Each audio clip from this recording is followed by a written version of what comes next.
Today we have a very special guest, a fellow countryman of mine. Our accents don't sound anywhere near the same. Ellenor Argyopoulos, welcome. Hey, How are you? I'm good. I'm good. I'm enjoying like your accent quite a bit. There's like moments where I'm like, there it is, and I'm like, what is that? I don't know, it drifts in and out. Like I said, it Yeah, confuses people. People will say, "Oh, you're not from around here, are you?" I'm like, "No, I'm from Australia." And they're like, "No, I meant like you're from Boston." I'm like, "No, I'm actually from Australia. I used to ride kangaroos as a kid. I yeah, get it." yeah.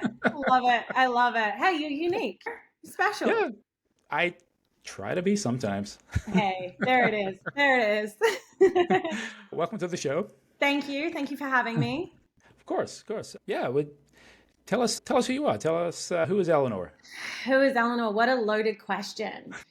Eleanor is, I'm Australian, as we gathered, and I am a person that is extremely ambitious, who suffers from a lot of anxiety because my ambition is pretty intense. I don't think a lot of people understand what ambition anxiety is, but it's a thing. But no, really, I'm a filmmaker. So I'm a director and a photographer as well. Photography is just like a passion of mine that I just use as such stress relief between directing and working on projects. So I have a female driven production company called Mermaid Toast, which I co founded and run out here with a bunch of really cool people.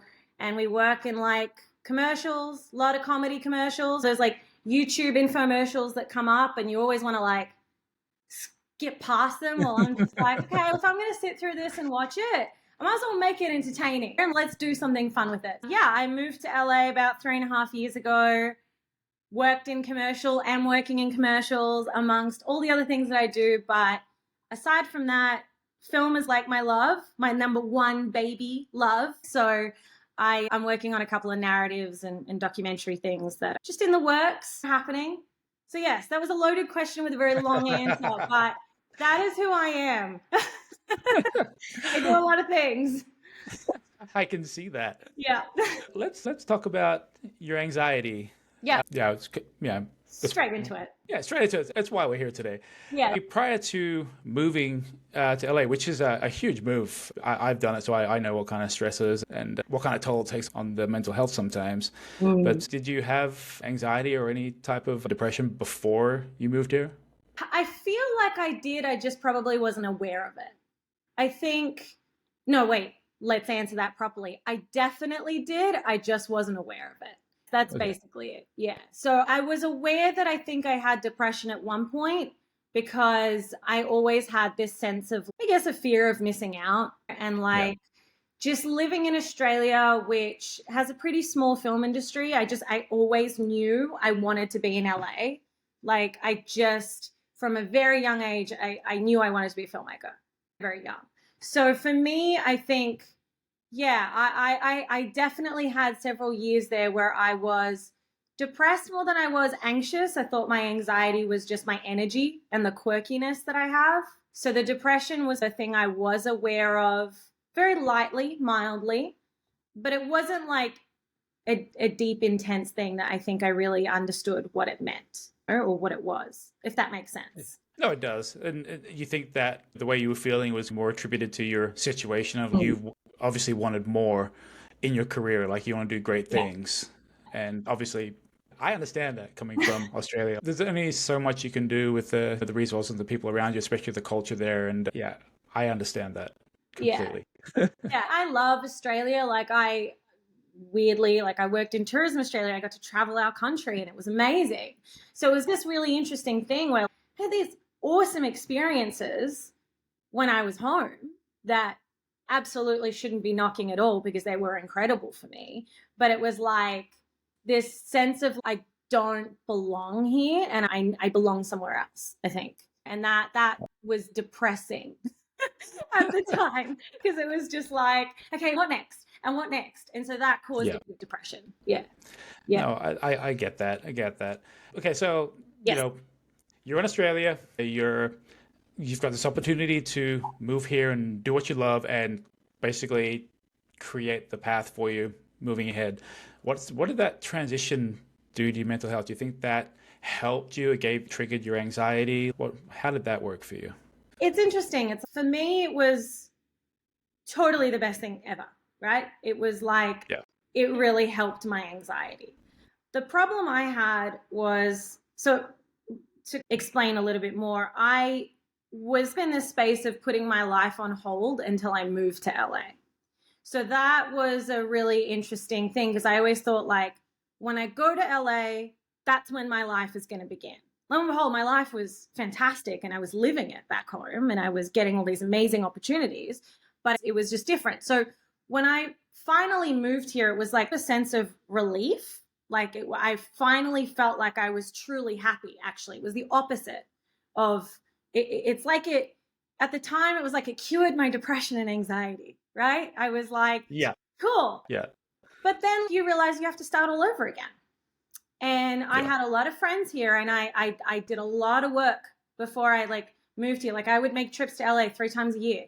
Really made sure I didn't have that first year that everyone talks about, not having friends, all that kind of stuff. I had the friends. I had everything. Yeah.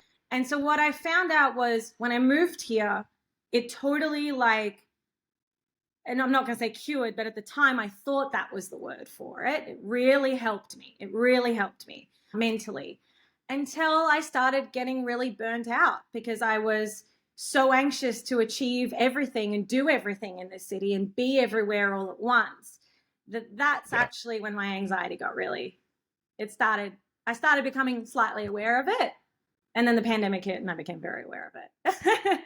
but, Well, but yeah. I think that's the culture of LA, and also one of the reasons why I moved is like there's this constant perception of you always have to be doing something. Like if you're taking a day off or taking an afternoon off, like you're not working, you're lazy.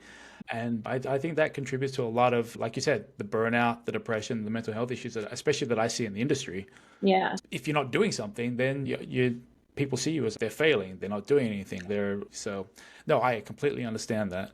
Yeah. Yeah. Yeah. I think I really like, and it's something I still really struggle with too, because it's just there is this place that has so much opportunity. And there's so many people that come here that are like, I'm a filmmaker. And I would keep meeting these Yeah. people. I'm like, okay, cool. What are you doing to do that? Yeah. And they're like, oh, I just Yeah. moved here to do that. And I was like, okay, Yeah. that's great. So it just feels like I'm wasting my time if I'm not making the most of every single moment, which then, Yeah. so yeah, I get Yeah. that. Yes. So you're more of the quantity over quality type of meeting people back at that stage. Yeah, Sure. yeah, yeah. It was like I was trying to find a bit of both, but Yeah. yeah, it's just crazy. So during this, let's just talk about the pre-pandemic, Yeah. this burnout phase. What were you struggling with? Was the anxiety up, like you didn't want to leave the house? What type of emotions would you go through on a daily basis? Pre-pandemic, my daily basis emotions were I never wanted to be home. I like, Yeah. I was really struggling with being home and being by myself, actually. Okay. So I moved in, I lived with my best friend for the first year here, who's a screenwriter, and we worked together. And she's freaking amazing. And it was like, I enjoyed that because I need noise. I feel like I'm constantly, I guess because I'm so creative, I'm constantly escaping being in my own head because I know that I have been in dark places before. Not necessarily places where I wanted to go hurt myself or anything like that, but just not feeling good about myself and like self esteem because I wasn't where I wanted to be yet. And people weren't Yeah. seeing my value on a personal level as a friend, but also just like from a creative perspective. I feel like I don't know if this is trailing off your question, but what I was struggling with was like, I think it was just, I was just constantly trying to distract myself. And I would justify that by going out and just being busy constantly because I just don't do well with being by myself because I'm scared of being in a place where I didn't feel so good. And so that was Yeah. pre-pandemic me was just like, I have to make the most of everything. If I'm at home, I'm not moving forward. And I could be moving forward, like working on my computer, script writing, whatever it is, but that felt very isolated. And I spent a lot of time in Australia being isolated in my own head. So the opposite was what I wanted when I was here. It's Yeah. just be busy, go out, exhaust yourself. And I was exhausted. I'm truly drained. I made too many friends, if there's such a thing. And it was a lot. I felt like I was a power outlet that was being drained. People were plugging into and draining me of like lots of things because I was giving so much of myself to so many other things that were not myself, if that makes sense. So Yeah. that's what I was No. struggling with. Yeah. Yeah. Did you Yeah. feel like obviously being in LA and working in film and television, people take advantage of you. Like they're not their authentic self. They always have ulterior motives. Did that impact how you felt about yourself? You know, things Yeah. like that. It, it's a weird one because I think a lot of people would, like, I'm a very bubbly person and I'm very I excited. get that. Yeah. Yeah. And I had this fear of, I don't know, I don't know if this answers your question, but I just had, like, I would have a lot of people that would come to me, like, you give me inspiration. So excited all the time. And then they Yeah. would take a lot of my energy and my ideas and things and run with it and do it themselves. Or everything just felt very transactional. And so Yeah. that really affected me. Yeah. And that made me realize I needed to change how I interacted with people Made you more because cautious. yeah, I was. I Yeah. became a little, it's funny because I say that, but I'm also still not. Like, I Yeah. became not cautious. I would probably do the same things, but I just became a bit more irritable. And then Yeah. that was really like something that I would keep internal. So I think I would still project the same self and think that I was shifting how I interacted with people. But in fact, what was actually happening was I was just becoming angrier internally, Yeah. exhausted, and just like really keeping everything in because I was afraid that people would think I was a wanker if I showed any form of coldness. And I Yeah. think what I also learned was how Americans speak differently to each other than Australians, and how the way I have been brought up was, it's not necessarily a bad thing, but it just, directness was something I was really struggling with learning. How do I be direct with somebody without offending them?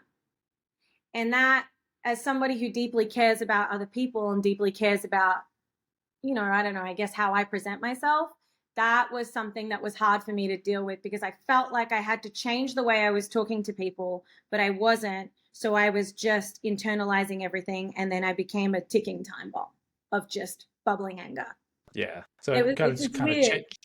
Yeah. It's basically changed your personality DNA, Yeah. basically. Yeah. Yeah. Yeah. And you have to like, yeah.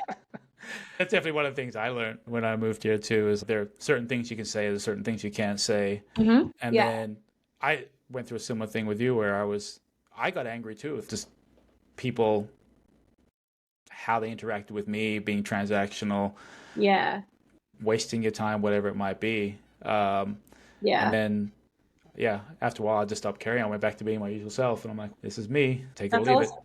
Yeah. Yeah. Yeah. Yeah. Yeah. That's awesome. Yeah, that was hard for me. Yeah. Yeah. Okay, so pandemic hits. Yep. Everybody, basically, the whole country shuts down. In LA, it was different because obviously there were different levels of the pandemic across the country and how each state and city handled it. But LA was pretty brutal in terms of the isolation and things people couldn't do. What was that experience like for you? So I had a really interesting pandemic experience, I guess, for me, because I spent the first 6 months of the pandemic in Australia. I got stuck there. So I went home to renew my visa, spend Easter with my family, and then Yeah. just couldn't come back. So I started the commercial aspect to my production company while I was in Australia, like on Zoom calls every day. I was working on a documentary that I've been trying to get up and running. I like worked really hard when I was home. Nothing hit me. I was like, okay, pandemic, probably having the best year of my life right now creatively because everybody can leave me alone and I actually am forced to just be isolated and just work. So that's Yeah. how the pandemic started for me. It's a horrible thing to say, but for me, from a creative perspective, it was great. It was awesome. The situation wasn't awesome, the whole thing, but from that perspective, I was fine. And then I came back to LA And that was a very hard time because when I came back, things were starting to open up here, but not. But then I was very scared of COVID, like really just didn't want to go anywhere. So Yeah. I locked myself in my apartment for 7 months. I Wow. barely went out. Yeah, barely. I have some of my best friends live across the street, wouldn't even go have coffee with them. I was just like taking on, okay, like you're lucky to be living in LA. You're lucky to have been able to come back into the country from spending 6 months being stuck in Australia. You've worked really hard. Keep working. So I came back and I would be at my computer all day, every day. And I would wake up and I'd be on my computer. And I would go to bed at 1 or 2 o'clock in the morning and I'd just been staring at a screen all day. And at first, it was fine. It was totally fine. We were getting jobs, we were creatively starting to get very successful. It's great. This is all I ever wanted. Like, I'm figuring it out. Freaking woohoo. And Yeah. then I started, this is going to sound really funny, but I basically became allergic to my apartment. I was stuck inside so much that my apartment would gather like dust mites, and the humidity in LA is pretty crap, right? It's not the best. Yeah. I don't have a central aircon, so I just have a couple of little things and that's it. And so I basically had a really bad, like full blown allergic situation to my apartment. And I started getting mini injuries from being inside all the time. Like I got carpal tunnel in Wow. both my hands, I did my back. I'm like, guys, I'm like 29 at the time, 30. Like, what the fuck's happening? And so so from Yeah. then everything went downhill because then I became very afraid of then going out even more. I became afraid of everything. And then what would happen is I then got to a place where I was talking about before, distracting myself, going out a lot, not really listening to my body and trying to listen to me. I was now by myself, by situation, like fully 100% by myself. And I was choosing that as well because other people were like, it's fine, it's pandemic, we'll go hang out. I'm like, no, I'm not even doing that. Yeah. And I had to confront a lot of the fact that I was not okay and why, how to explain it. But I basically got mad anxiety, like mad anxiety, because I was just like, things were finally starting to take off on the career and the mental health completely declined. And I think that would have happened without the pandemic anyway, to be honest, because it's like my brain went into this overdrive of how do I keep up? And so I'm so used to getting no's and fighting. My brain basically went into this mode of trying to find reasons to fight. And then the pandemic situation made it even worse. And so I was just locked in my own head the whole time. So it was really hard. That's when I really became aware of everything. Yeah. So, what was that? You say you became aware of everything. You became Yeah. aware of how bad your mental health has got. Like, what Yeah. what were those thoughts in your head? Like, what was that breaking point where you were like, "Fuck, I need to do something. I'm Yeah. not." Yeah. So what happened was I was confronting the fact that I've never really been in a relationship because I had put that on hold for my career, right? I was always like, one day I'll get there. One day I'll get there. One day I'll get there. My work comes first. My work comes first. This is it. And so when I got really sick by being in my apartment all the time, I had nobody to take care of myself. I was on the floor shaking from panic attacks. I couldn't, I have very physical anxiety. So I basically become paralyzed. I can't move half my body. I've had brain scans for it before. So that's the thing. Like, back in Australia where I said I didn't realize my anxiety, like I had 2 times where I was in hospital getting brain scans for MS because I was losing full feeling in half my body. And people couldn't Wow. understand why. And I couldn't understand why. And nobody could tell me why. And they were like, oh, I think it's probably anxiety or depression, or whatever. And I was like, okay, fine. Moving on. What do I do? There's nothing I can do about this. Let's move on. Let's just think positive and it'll go away. I'm a very optimistic person. Let's just think positive. Yeah. So that was what was happening to me then. But this time, I was on the floor calling the ambulance to come up to my apartment with no support around me other than myself. Like, my family's far away. They can't do anything. I can't move. I'm physically like, my whole body was vibrating. It got, that had to happen a few times where I was like, okay, this is now, I'm scared. I'm really scared because I'm not in control of my everyday. And it was when I couldn't get up in the morning as well. It was like if the hospital ambulance brain scans wasn't enough, I would just be like, okay, something wrong with me physically. There's just something wrong with my body. It's another thing. But it was then I can't get out of bed because I'm thinking about how I wish somebody was here next to me to take care of me. How somebody was, I would just then go into all the missed opportunities in my life that I've put for my career on hold, that sacrifices that I've made. That was when it really scared me. And I would take Zoom meetings with clients and I wouldn't be able to focus. I would start shaking. I think when it was like, to answer your question, sorry, simply because I talk so much. No, you're fine. You're fine. My project that I've been working on, this documentary, it's been my whole life. It's like my savior from everything. That's my escape. So when I realized if it wasn't for the hospitals and all of this and the shaking and all that kind of stuff, when I started shaking in meetings and interviews I was doing for this documentary, that's when I knew something was very wrong. That was when I was like, okay, I actually really need help. Like I already knew something was wrong, but the trigger to get help was when it was creeping into what I thought was my safety zone, because that was my passion project. That was my life. That was my soul. And now it's not making me happy. Why? Why is that happening? So that was when I really snapped into needing help. Yeah. That was your rock bottom? That was my rock bottom. Yeah. Yeah, it scared me. So what did you do next? Like you said that you realized you needed help. What did you do? I went to therapy. I'd had a therapist once before who didn't really help me back in the day. It was more just because like I was having brain scans and I was like, oh, whatever, I'll go talk to a therapist. Let's move on, whatever. This time I was like, I need to find a therapist now, like literally today.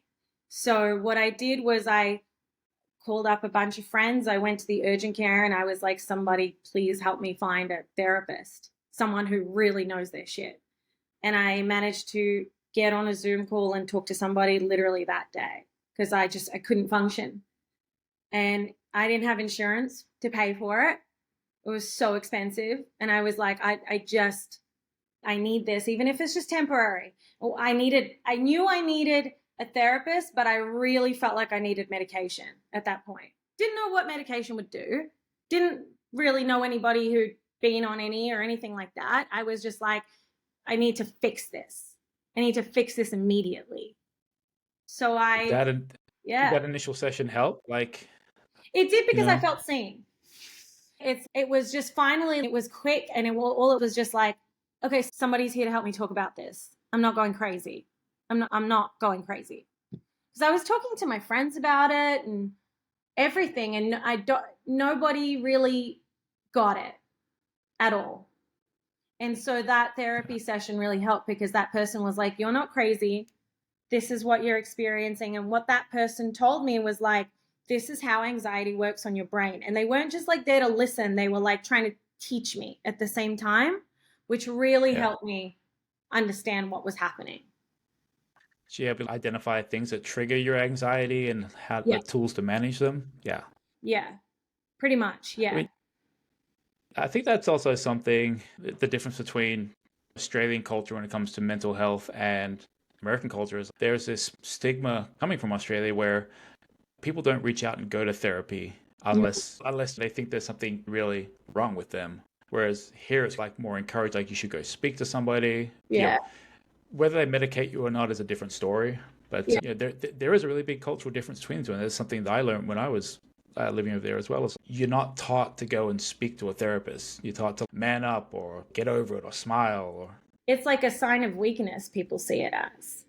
Yeah. And the people I had around me were very supportive, like verbally and everything. And they were like, you're such a positive person. And I really, truly am. Or I at least try to be. And I couldn't understand why I couldn't be positive about this situation. And that was the depression voice in my head. It just wouldn't let me be positive at all. Everything was bleak and dreary. And I'd had friends in the past who had been depressed, and I'd be like, okay, come on, let's just go out for coffee. Like, it's going to help. And they'd be like, oh, I literally can't get out of bed. And I could never understand it. Come on, get out of bed. It's fine. And then here I am going, oh shit, that was the advice I gave people. And now I know what that's like. It's very, It's after that initial session, did you continue seeing the therapist? Yes and no.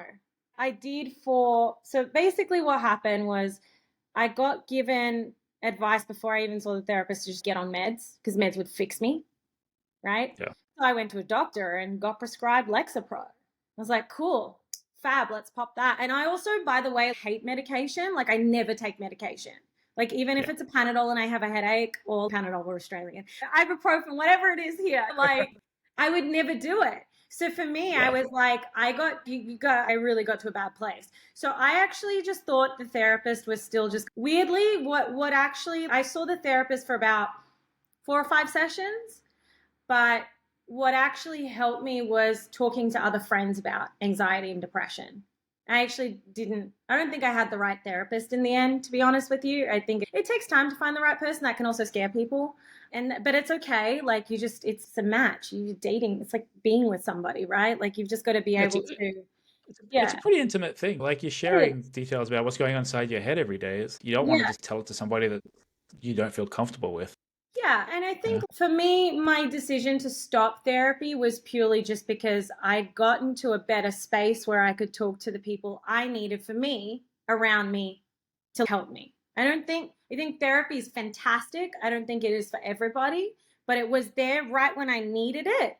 And I do want to go to therapy again, but I'm going to take some time trying to find the right person, you know? Yeah. And that's okay.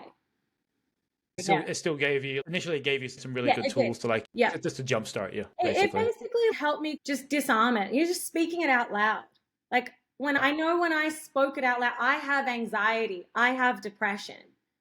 That within itself was so liberating. Just really going, I'm going to confront this. If I speak it out into existence, I am robbing it slowly of its power.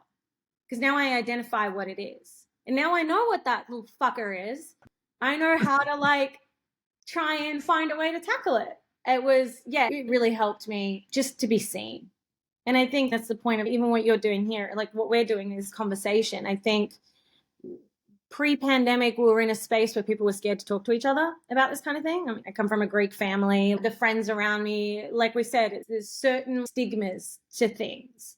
And I think the one thing that's happened over the last year and a half is just people having a little bit of empathy and trying to talk to each other. And I think that's a really good thing. Yeah. The therapy helped me just by speaking it out loud from that regard. So that's how you manage it on a day-to-day basis, is confronting it, speaking it out loud. Do you have any other tips or tools that you use? Any things like music or apps? So I can't deal with meditation. I get very bored. Same. That's my ADD. It's funny because it's like when you get depressed or have anxiety, I don't know about you, but everyone's meditate. You got to meditate. Yeah. And I'm like, that's all cool and well, that's just not what I've tried. And that for me just makes me go even more insane because I'm in my head even more and I get bored. So that was you know what? If meditation works for you, fantastic. Doesn't work for me. So I think for me, my advice was, I actually really was I think what helped me get out of the anxiety was literally just talking to my friends about it or making new friends by starting a conversation about depression and anxiety. I would go to a bar or an event. I'd just start talking to people and literally one of the first topics of conversation would be hi, how are you? What do you do? Blah, blah, blah. I would literally just start talking about anxiety because it made me feel better about if I was shaking in that situation and because I had anxiety and I was how do I get through this? How do I can't breathe. How do I move forward? Yeah. By saying, hey, just so you know, I'm going through a really weird phase right now. I've been in my head for a little while. I'm shaking a little bit. It's got nothing to do with you. I'm just going through some anxiety I'm trying to understand. So just be patient with me. Weirdly, I've actually met some of my best friends just by starting a convo that way. I'm not even joking, because somebody, I guarantee you that other person will probably be like, I appreciate that. And I've gone through that before, or I know somebody who's gone through that before. And then that within itself robs anxiety and depression of its power in that moment, because there's this thing that's trying to control you, that's pushing you away from this situation, and it's going, you're thinking like this, why are you thinking like this? And then you go in a loop, and then all of a sudden you speak it and somebody's, oh, I know what that's like, it's cool, I got you. You're like, oh, Yeah. and then that kind of just slowly dissipates. So that helps me a lot. Now to the point where I don't need to do that as much anymore. Yeah. You remind me, because about 5 years ago, before we moved down here, I was similarly burnt out with the industry, burnt out with people. Right. Yeah. And I got to a point where I didn't want to talk to anybody. I was socially disabled, basically. And then similar to you, this kind of defining moment was like, no, I need people to live. I need people, especially with what I did for a living. Yeah. And I just made a point of every single day I just go talk to a stranger. Doesn't matter what it was about. Yeah, it was good, because I was trying to get over like my fear of everyone in LA has an ulterior motive. Everyone has a reason to fuck you over. And it's like, okay, not all humans are bad. Yeah. And that was the thing. And it started with, it's similar. It was just like, I'd go to Starbucks and I'd just chat with whoever's making my coffee. Or if I'm walking down the street and someone's walking a dog, oh, hey, nice dog. We just started a conversation there. But it was like, every day it was like that promise. Like, wake up, I'm going to talk to one stranger a day. And I did that for about a year. It helped. It's something that I've tried teaching some of my friends that have gone through similar like social anxiety. So just try talking to one person a day, one person a week, and it helps. So yours was like, because I think that thing that we were talking about before, it's like everyone does have that ulterior motive, and you just didn't know where you would have sat. Yeah. Yeah, it was a lot more to my story, obviously, but I was burnt out. We had a couple of business ventures that kind of went sideways a little bit, mainly because of how humans are in general. Right. And I just, at that point, because I'd already suffered from depression most of my life, it was just like, okay, well, that was just like the straw that broke the camel's back. Yeah. And I was just, a hermit for months. It's like, I don't want to deal with this. I don't care about running a business. I don't care about people. I don't care about making TV shows or films anymore. Like, I just want to stay in bed. I want to watch South Park all day long. Yeah. Yeah. I think with me, it was like, to your point, it was like, when you lose your passion and the drive for your passion, that's when shit's scary. And that's when you know something's not okay. I've never been like, what's the point? It literally is when that question, what's the point? When that comes along, fuck, man. That's when you're like, oh, now I understand what this thing is. Yeah, I've got friends going through some shit now that are like, they are so sick of their life, but they just don't want to get up out of bed every morning, even though they're working from home. It's like, what's the fucking point of getting up? What's the point of trying? Too hard to buy a house in California because the market's stupid right now. So what's the point of trying? What's the point of trying to make more money if it's just, and it weighs on people. And once you lose that reason for getting out of bed every morning, it's like something's wrong. Yeah. So absolutely. Yeah, it's a scary time. Yeah. But, yeah. So you think about all these things that you've gone through, you found your rock bottom, like it was an incredibly shitty time for you. What did you learn about yourself? Yeah, and what did you learn about your depression at that time and your anxiety? I learned that like it's gosh, I don't even know. It's so much that I learned. I learned to take time to give myself some grace, and to just really be a bit more like, I always thought I was at one with myself. I knew who I was. I knew what I wanted to be. I knew what I wanted to do. I know what I like. I loved myself, right? It wasn't like I liked who I was, but I learned about how I was making choices, I think, and like how I was going about my day to day, where I was just like, I just needed to not run away from myself and just really give myself time to just allow myself to experience emotions, and then go, that's okay that you just experienced this. You don't have to try and go run off to a cinema screening so you don't have to feel it, and the only place you can feel it is in a movie, because that's where you're allowed to feel it. That was where I was at. I was like living my life through movies and stuff, because that's what I want to do for my career. So I would just feel the feels in other formats, but not like just to distract myself from feeling them for myself, by myself. And so what I learned was it's okay to feel those things by yourself. Go cry in the shower. Literally cry in the shower. It's so awesome. It's amazing. Like, I don't think I've tried that one yet. yeah, it's the best. It's honestly the best. And the music I would listen to was all like emo, punk rock, fuck yeah. And that's all good. I love that shit. And I still fucking love that shit. But lyrics and whatever, but here I am not being able to go to a concert to like shake it out. So where else can I put that energy? So go cry in the shower, listen to some cafe French music with no lyrics, shit that you can't understand, and let your dialogue, I don't know, just not be afraid of it. I think that was what I learned, just to not be afraid of it and just go, okay, this is temporary. How do I make this work? Say you have a time machine, you can go back in time, you can meet your former self back when you started noticing that you had anxiety. What would you tell yourself? What advice would you give you? I would tell myself it's going to be okay. No, I would just, gosh, what would I tell myself? I used to find it really helpful to like talk to myself like I'm a 6-year-old version of me. So I think I would go back to myself and I would just tell myself like, hold your own hand, like it's going to be okay. And just like trust and just talk to people about what you're experiencing. So I don't know. It's a hard question because I really found talking to people helped me. And I think like what I would say is just, even if it's not the right person, just keep talking to people about it and don't run away from it. Don't run away from it. That's it. That's like, good advice. So many that's good advice. I'm like, let me think. I'm thinking in real time here. I'm like, hang on, give me a second to actually think that through. That's a really good answer. Like, just stand up to yourself, basically. Stand up to what's going on in your head. Yeah, it was just like, I always thought there was like some ulterior motive, like a reason. There's got to be a reason why this is happening. What's the reason why this is happening? Or am I sick? Because there is this, and for me, it was like a medical health thing too. Like I literally was like, oh, this is not me. So therefore something must be wrong with me. Something's wrong with me. Why can nobody fix me? And I think there's this thing with like anxiety and depression and people just think it's so easily fixable. I thought that. I was like, well, let me take some medication, it'll fix me. Whoa, that was a trip.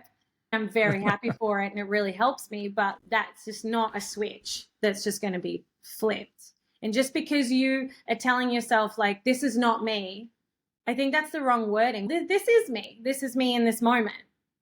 So give yourself grace to just allow time to understand what that looks like. I think that's, what helped me. So what's next for you? What's next? Fun stuff. Just trying to keep creative. Yeah. Now I'm about to like, hopefully I'm going through funding for a documentary I'm very passionate about, which I mentioned before. It's like Formula One related and I'm obsessed with it. I'm just, and it has its moments. I literally saw this thing on Instagram the other day. It was like, this is what my journey looks like. And it's people climbing stairs that just go up.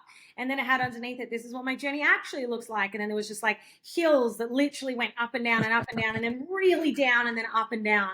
I've been working on this project for 6 years and it's definitely a labor of love, but I fucking love it. And that is just, I'm going to make it. It's going to get made. That's what's next. Yeah. If I've learned anything about you, it's you'll get there. Yeah. You'll fight tooth and nail to get there. And there's a little way. Yeah. No, I'm looking forward to I think just the person I'm becoming. I'm really quite at peace with myself now. So that's what's next, is just like becoming even more at one with that, taking more time for actual self-care, and then finding a balance between that and the creative projects. So, yeah. That's awesome. Trying. That's awesome. Ellenor, thank you so much for coming on today, telling your story. Yeah, it's an amazing story, and I think you're an amazing person. Oh, thank you. And you're destined for great things. Don't let your anxiety get the better of you, which I know you won't. Thanks. You'll be fine. Exactly. It's like the motto for like everything. Everybody will be. We just got to talk to each other. No, thanks for Exactly. having me, Brody. I Mhm. really Of appreciate it. course. It was Of great. course. Of course. And for those of you out there that are going through a shitty time, just talk to somebody, have one more conversation, give yourself one more day, like things do get better. And if you can't find someone to talk to, DM me. Like I answer everything, unless it's spam. Um, Yeah, same.